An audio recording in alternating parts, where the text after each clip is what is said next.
Hello, good morning to my all dear students of Kids Band and guardian of kids. Today I am making the video on the topic of the subject. Subject verb agreement. There is a particular grammatical chapter is found in the grammar. So today I am making that particular kind of video on the topic of the grammatical topic of the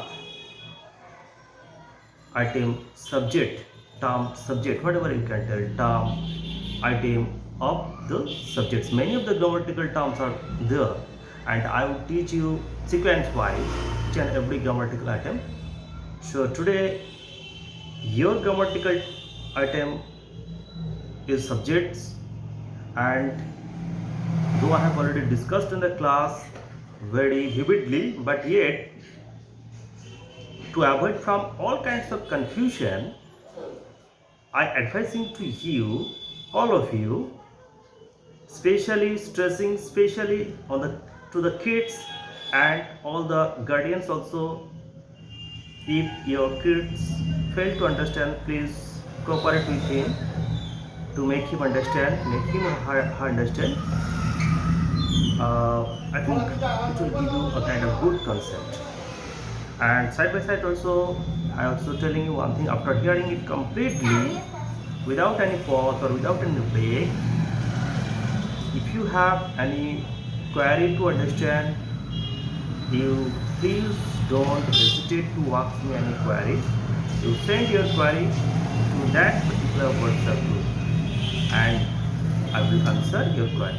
Okay, thank you. Thanks a lot. Now let's start about the subjects.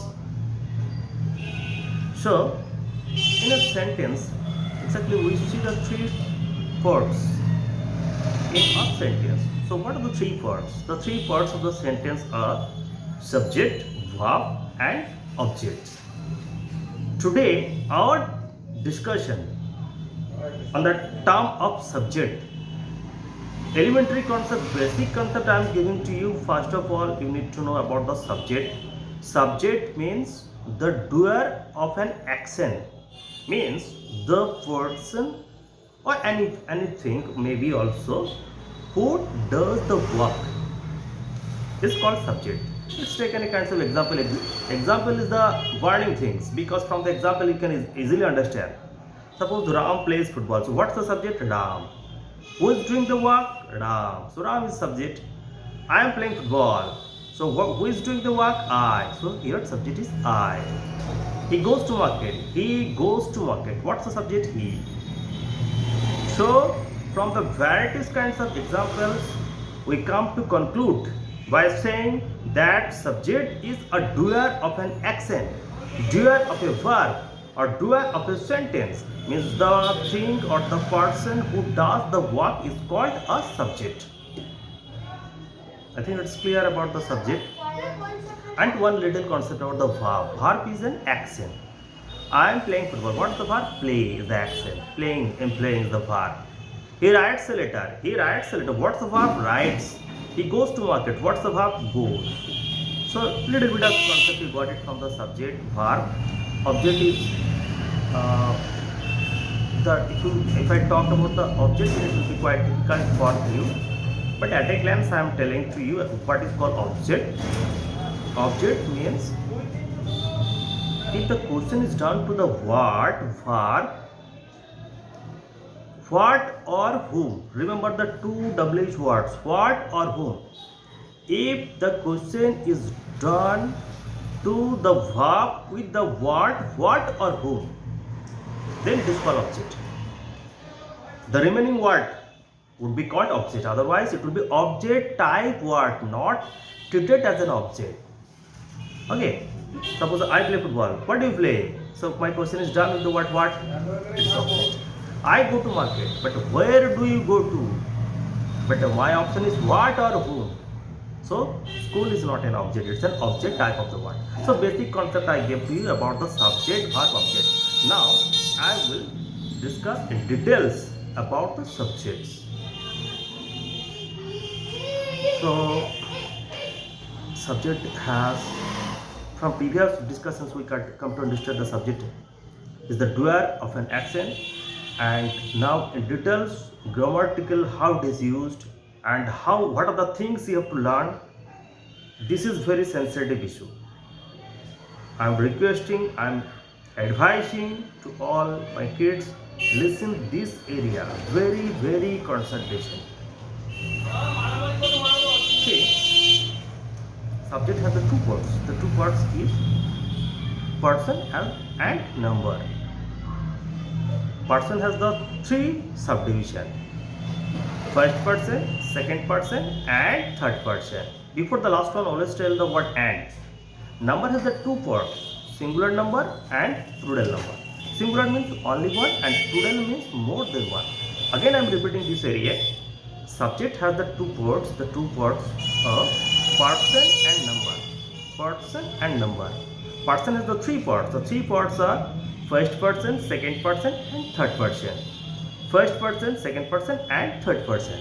Number has the two parts. The two parts are singular number and plural number. Singular number refers only one thing and plural number refers more than one. It's called the plural number. Okay. See, first person. What is the first person? First person is I and we. Second person is you and all of you. First person is I and we.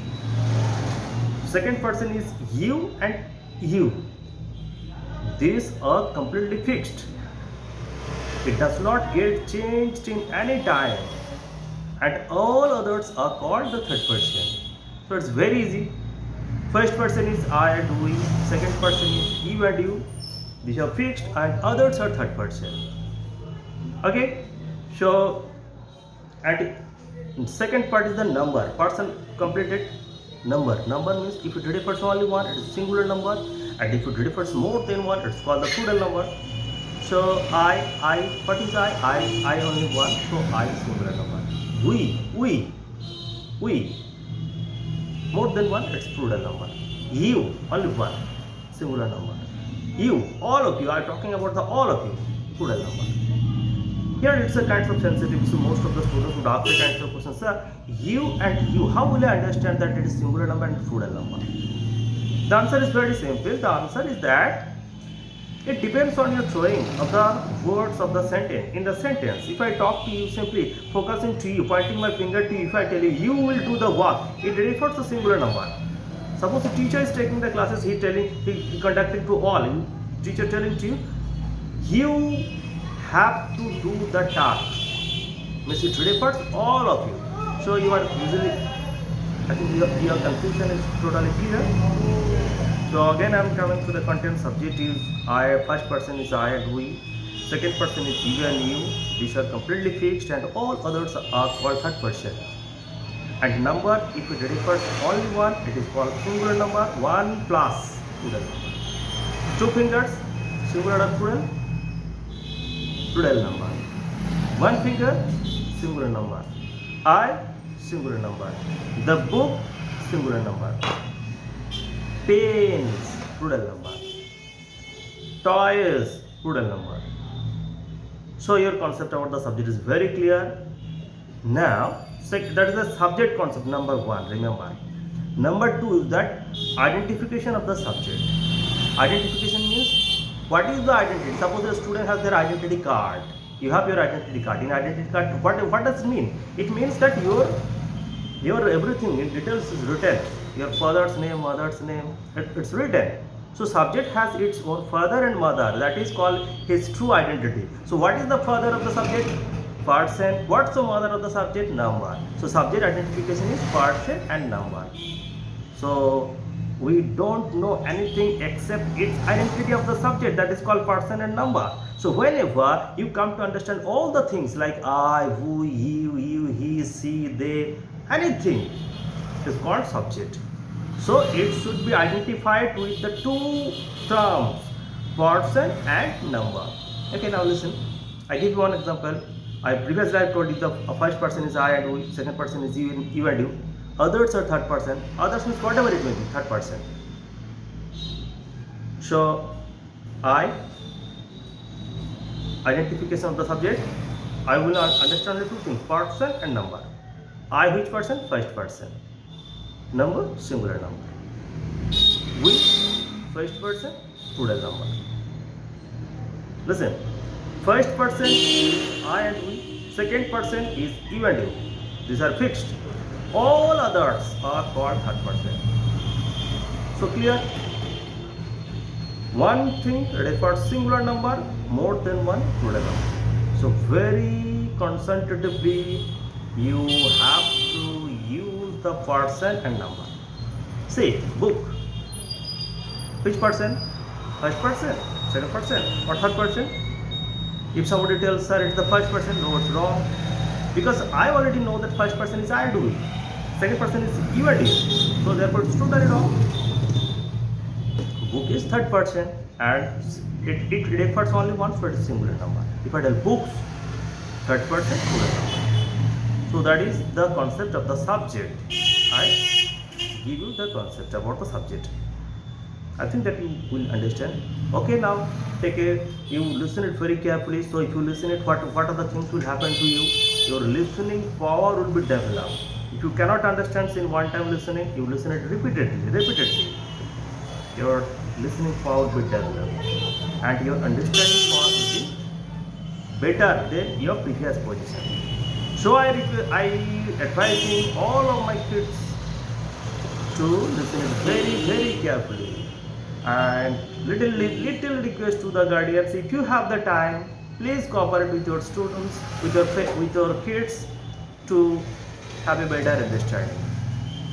And yet, in spite of that, if you have any more query, please ask your query to that WhatsApp group, and little request, try to ask the query in English, because if you ask me in English, it will be a total atmosphere of English. The child would be encircled in that particular kinds of atmosphere of the English language. That will be very much fruitful for them.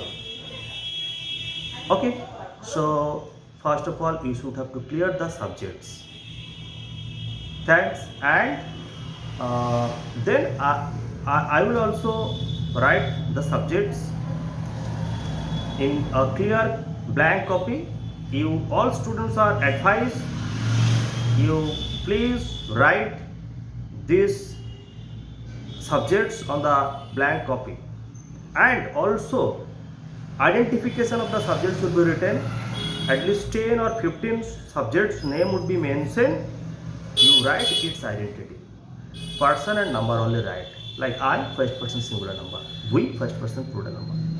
That is your home task, HW, or homework for the first class before coming on Thursday batch at 5 to 6:30 p.m. Thanks to all your students. Okay. Have a nice day.